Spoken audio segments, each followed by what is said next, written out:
The morning sun glimmered against the glass walls of the conference room as Edison slid a tablet across the table. On the screen, a grainy snapshot showed me entering the Halcyon building last Thursday evening. Not exactly incriminating, but sufficient for the verdict they had already reached. "We've received troubling reports about your after-hours activities," Edison said, his tone measured but his eyes sharp. "Our employment policy explicitly forbids working for another company while still employed here." Beside him, Finn's lips twisted into something between a grin and a sneer. "We have zero tolerance for this kind of disloyalty." Arya, I felt nothing. No fear, no fury, not even shock, just an odd lightness as though gravity itself had let me go. "You're terminated, effective immediately," Edison continued. He slid a termination letter toward me. "Security will escort you to collect your belongings." I didn't argue, didn't justify, didn't beg. I simply nodded and said, "You're right.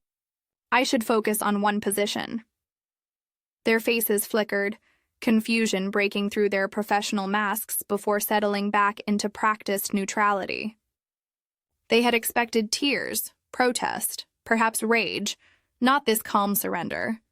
What they couldn't sense was the burden lifting off my shoulders as I set my access badge on the table. 3 years of relentless tension of carrying an entire company's digital backbone alone vanished in a single moment.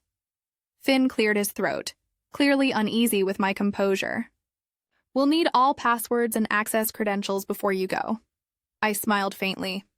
"Everything's documented in the system knowledge base as required by protocol." Another lie. The documentation existed, yes, but it was like handing over a map without a compass, technically complete yet worthless without my insight. As security guided me to my desk, coworkers stared and murmured.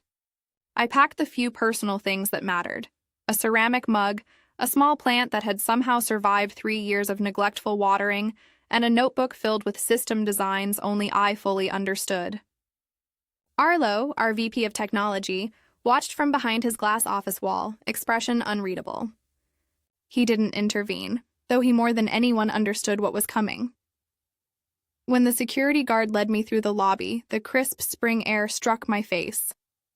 I inhaled deeply. For the first time in years, it felt like freedom.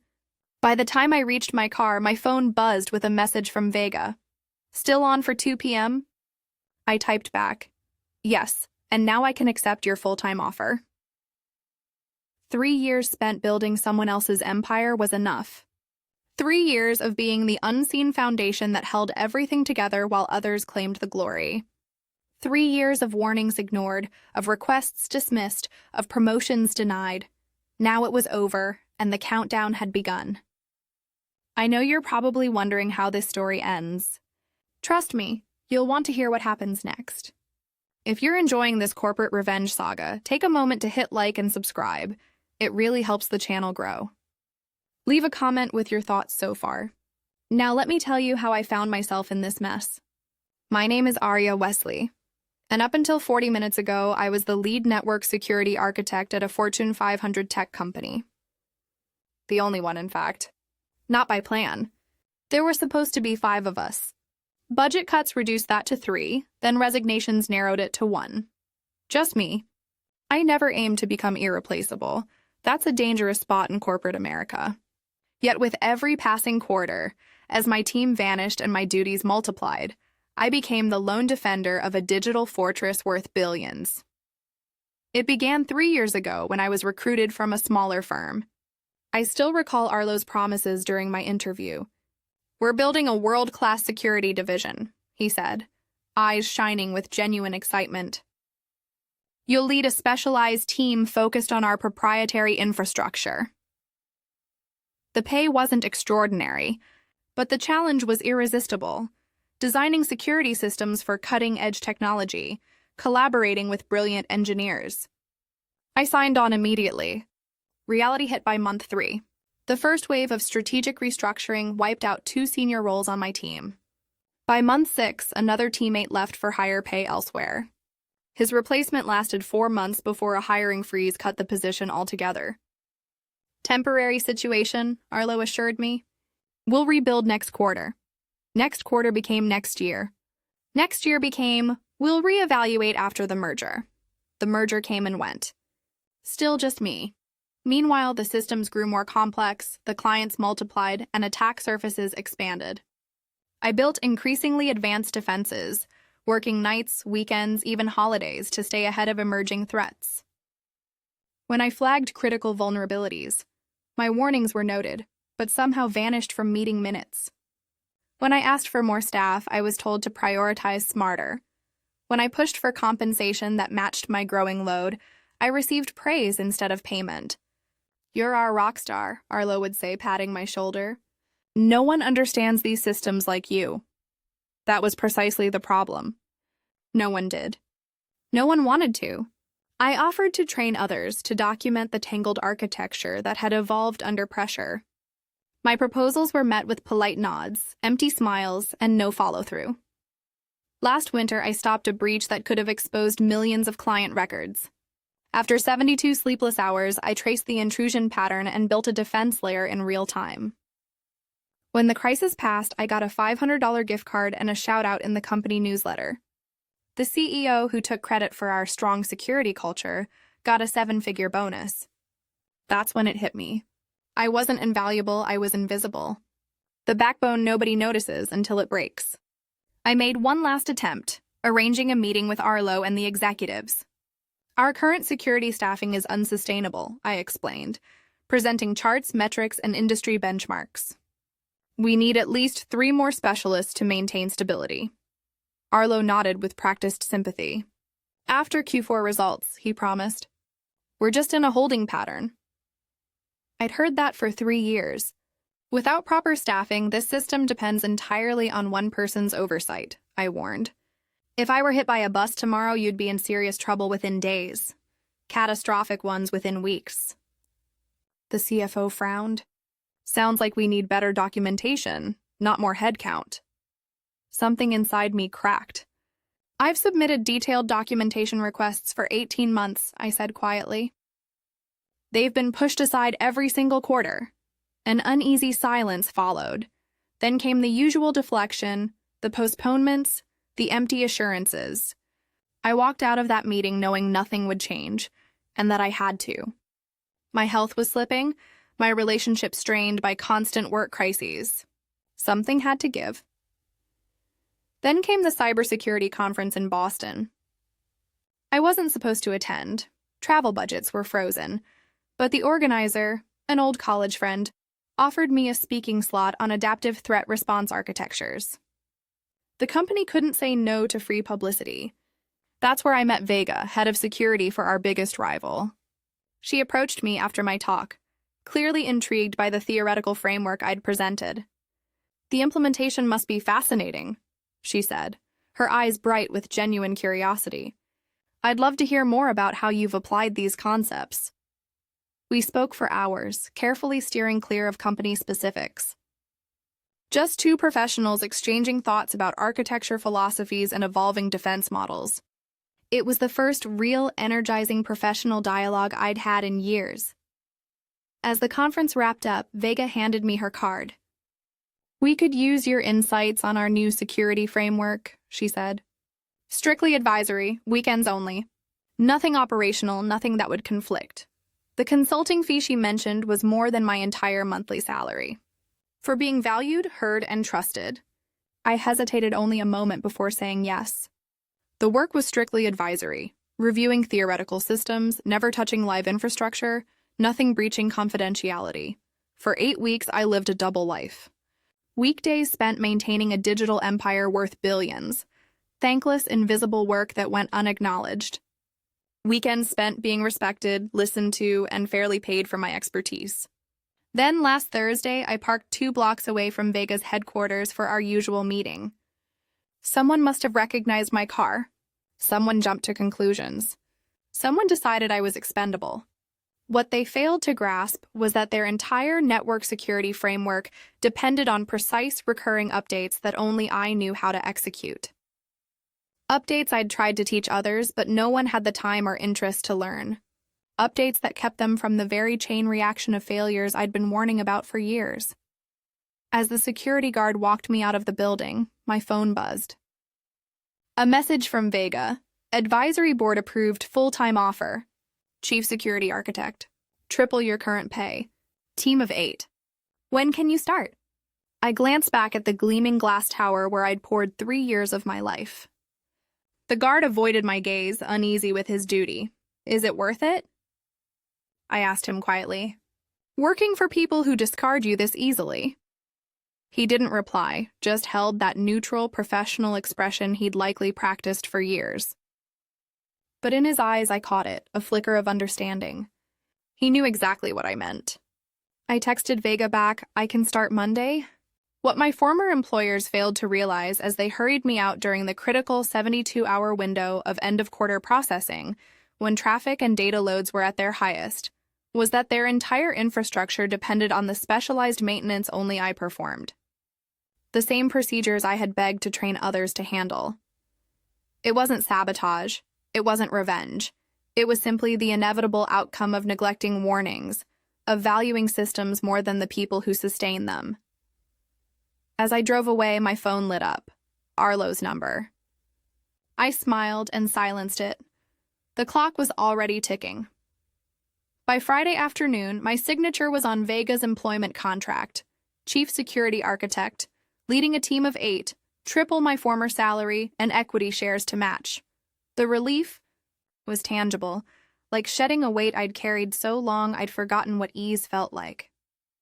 I spent the weekend preparing for my new beginning, sleeping deeply, uninterrupted. No emergency pings at 3 a.m., no demand for instant action, just quiet, just peace. Monday morning, I walked into Halcyon headquarters wearing a new suit. The lobby's soaring ceilings and sunlight were designed to impress. But it was the atmosphere of respect that struck me most. We're thrilled you're joining us, Arya, Vega said warmly, leading me through a proper orientation. Let me introduce you to your team. Team. The word itself felt foreign after years of isolation. 8 specialists, each with a defined role that complemented the others. They looked at me with curiosity, not the weary desperation I'd grown used to seeing when I arrived to patch up another disaster. We've heard great things about your adaptive security framework, said Ellis, a threat analyst with quick hands and bright eyes. Can't wait to learn from you. By lunchtime, we were deep in animated discussion about their current setup. Questions, insights, debates. They challenged my ideas, built upon them, refined them. This was collaboration. Real collaboration. I'd nearly forgotten what that felt like.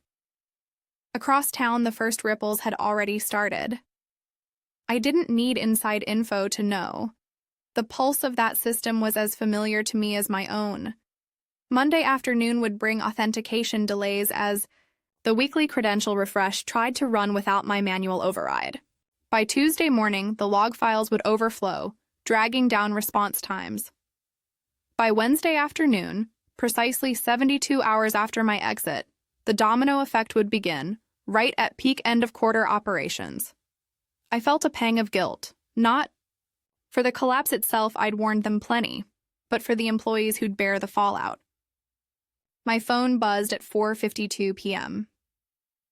Monday, Arlo. I let it ring out, then voicemail. Arya, it's Arlo. Look, there's some issue with the authentication servers. Probably just a config glitch. Call me when you can. Thanks. His tone was casual, almost dismissive. I deleted it. By Tuesday morning, 3 more calls came, each one higher up the chain. By afternoon, the tone had shifted completely. This is May from the executive office. The message began, voice tight. Our systems are experiencing severe performance degradation. The CEO has authorized me to discuss terms for your return, as a consultant, to resolve these urgent issues. I typed one short reply. I'm focusing on one position now. At Halcyon, I was busy building something new, instead of desperately patching something broken. My team and I outlined a security framework that merged the strongest parts of my theoretical models with their existing setup. Vega checked in often, but never hovered. How are you adjusting? She asked one afternoon. It's strange, I admitted. Having resources, being heard. She nodded knowingly. We've all worked in places that didn't respect expertise. That's why our retention rate is 3 times the industry average. Late Tuesday night, my personal email pinged. Urgent, from Arlo. Critical system failure imminent. Name your consulting rate. Please respond immediately. I quietly closed the laptop without replying. Wednesday arrived bright and calm. During my morning meeting, my team and I finalized the implementation plan for the new security architecture. The energy in the room was electric. 8 brilliant minds creating something meaningful together. Every contribution was recognized and valued. Around 2 p.m., my phone began buzzing nonstop. I silenced it during our session, and when I finally checked later, there were 17 missed calls and twice as many messages. One was from Edison in HR. Legal has reviewed your termination. We may have acted too quickly. Please call urgently. Another came from Finn. Whatever they're paying you, we'll double it. This is critical. From the CEO himself. National clients. Losing access to accounts, regulatory pressure mounting, board meeting in progress. Call immediately. I felt no satisfaction, only a hollow certainty of everything I had warned them about. They had built an empire on my shoulders, then cast me aside without understanding what would crumble in my absence. That evening, driving home from my new office, a breaking news alert appeared on my dashboard. Major service outage reported at leading financial technology provider. Thousands of client accounts frozen. No company name yet, but I already knew. The full fallout would come by morning, when clients couldn't access quarterly reports, when regulators began asking questions, when the stock started to plummet. At home, I uncorked a bottle of wine I'd been saving and sat on the balcony watching the sunset. My phone lit up again, Arlo's number. This time I answered. Arya. His voice was raw with exhaustion. Everything's failing. Sequential authentication breakdowns cascading into the transaction systems. Nobody can stop it. I warned you, I said quietly. For 3 years, I warned you. I know. The admission sounded physically painful. Tell me what to do, any price. I took a slow sip of wine. It's not about price anymore, Arlo, I said calmly. It's about value. We valued you, he insisted. No, I interrupted. You valued what I produced, but not enough to listen when I warned you it was unsustainable. Not enough to hire adequate staff. Not enough to pay fairly. Not enough to credit honestly. A long silence stretched between us. You know what could have prevented this? I continued. If even one other person besides me truly understood how these systems function. If anyone had spent 5 minutes reading the warnings I included in every quarterly review. If anyone had listened when I said this exact disaster would happen the moment I left.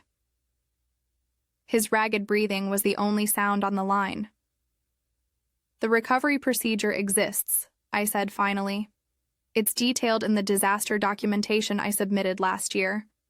The documentation that was deprioritized because you're handling everything so well, Arya, he said bitterly. I ended the call and powered off my phone. Thursday morning, I arrived at Hyon to find Vega waiting in the lobby. Have you seen the news? She asked, holding out her tablet. The headline was blunt. Major tech failure erases billions in market value. Beneath it, a photo of my former company's headquarters. Their entire client database is locked, Vega said quietly. Transaction processing has been down for 16 hours straight. The stock's already dropped 40% since opening. I stared at the numbers, feeling strangely hollow. This wasn't satisfaction. It was waste. A waste of skill, of trust, of potential. All lost to the arrogance of people who'd never bear the heaviest fallout.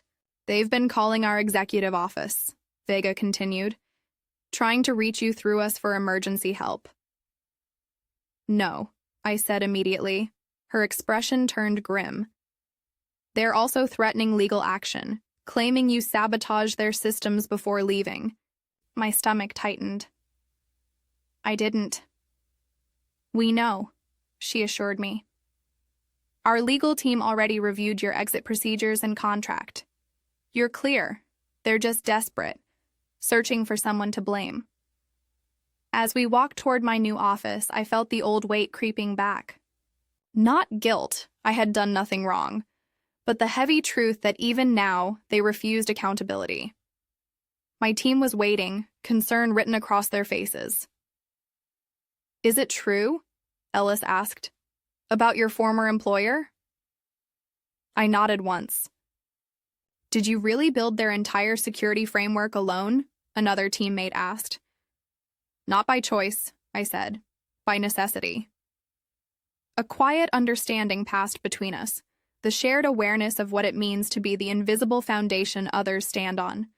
"Well," Ellis said finally, "their failure is a lesson for us. Let's make sure our systems never rely on any single person. Not even you, Arya." The simplicity and wisdom in her words nearly brought tears to my eyes. This was real leadership, respecting expertise while ensuring resilience. We turned back to our work, weaving strength and redundancy into every layer of the new architecture. But as the morning stretched into afternoon, the headlines only worsened for my former employer. Regulators had launched an investigation, client defections were accelerating, and the stock had dropped another 15%.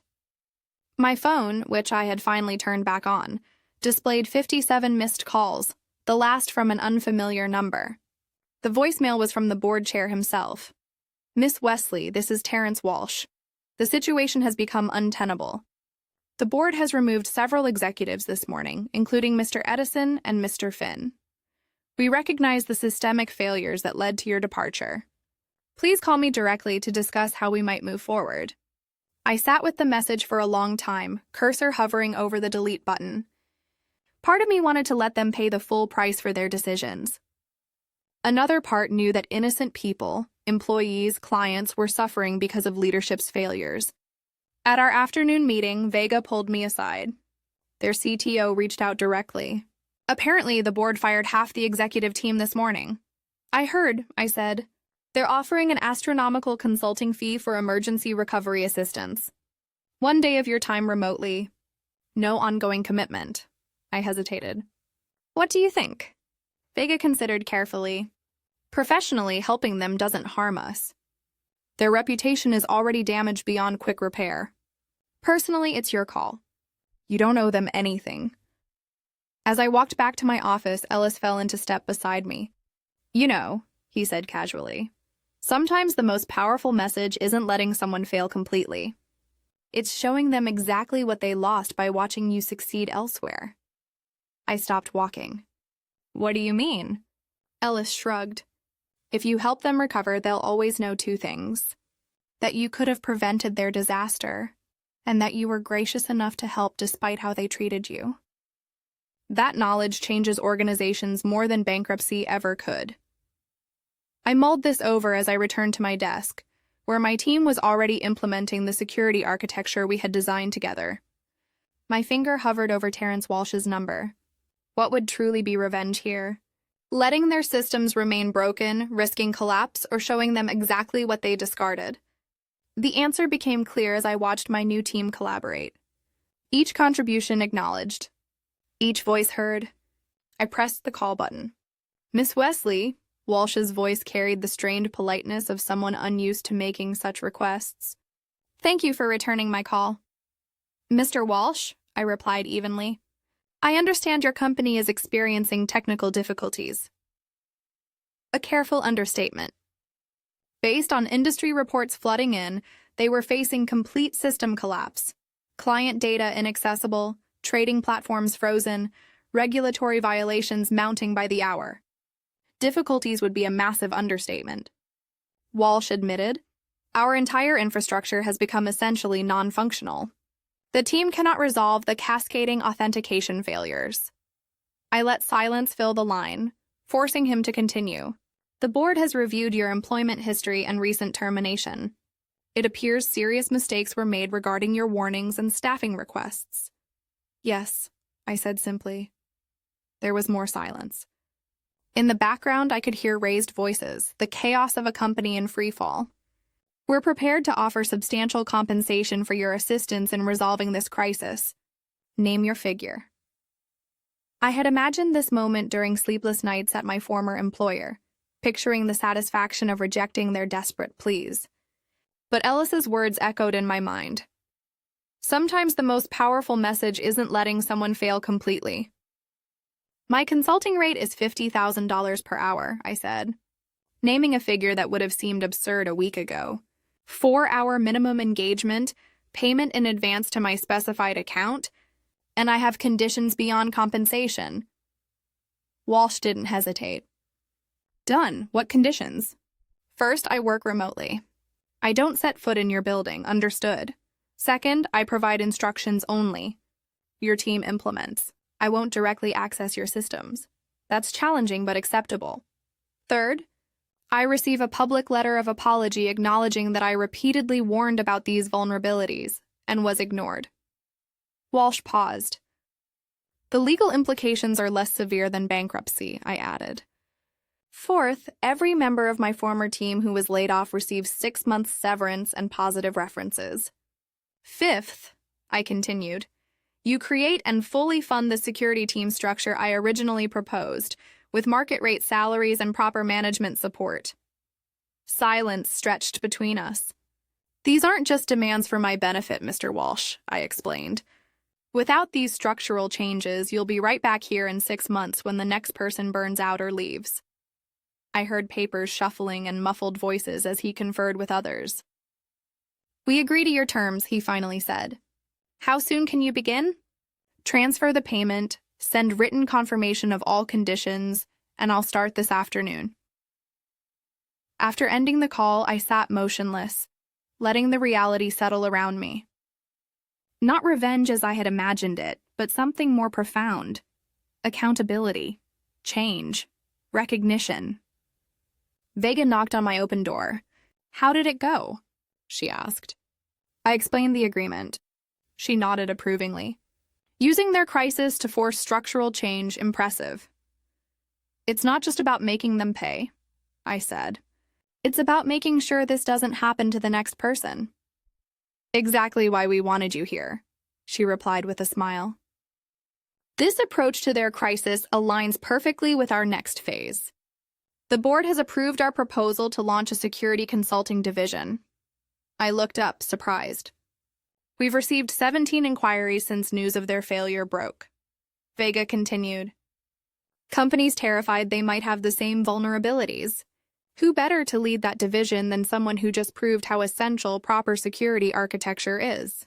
The pieces clicked into place. My experience wasn't just valuable here. It was transformative.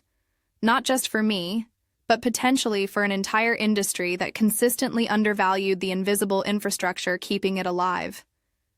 I'd like you to present the concept at next week's leadership meeting, she added, handing me a proposed structure and staffing plan. After Vega left, I opened my laptop to prepare for the emergency consultation. Within minutes, my inbox pinged with the payment confirmation and a signed letter agreeing to all my conditions. I sent detailed recovery instructions to my former company's technical team, step-by-step procedures. To resolve the cascading authentication failure, the instructions I had actually documented months ago had been buried in unread reports. As expected, questions flooded back immediately. The team trying to implement my guidance lacked the contextual understanding of the systems they were attempting to save. For 4 hours, I guided them through the recovery, explaining not just what to do, but why each step mattered, teaching what should have been taught long ago. Midway through, Arlo joined the video call, his eyes hollow from sleepless nights. Arya, he began. This isn't the time, I interrupted. Let's focus on recovery. By evening, their systems were stabilizing. Authentication flows were restored. Transaction processing was resuming, Too late to prevent significant damage to their reputation and stock price, but soon enough to avoid complete collapse. As our session ended, I delivered one final message to the assembled team. Every system you're working with has documented maintenance procedures and vulnerabilities I identified. Those documents exist in the folders that were deemed low priority for review. Read them, learn them, because building resilience isn't just about technology. It's about people understanding what they're responsible for. I closed the laptop and looked out my office window at the sunset painting the city gold. My phone buzzed with a text from Ellis. Teams heading out for drinks to celebrate the new architecture approval. You coming? For the first time in years, I had no alerts to monitor, no systems that would implode without my constant attention.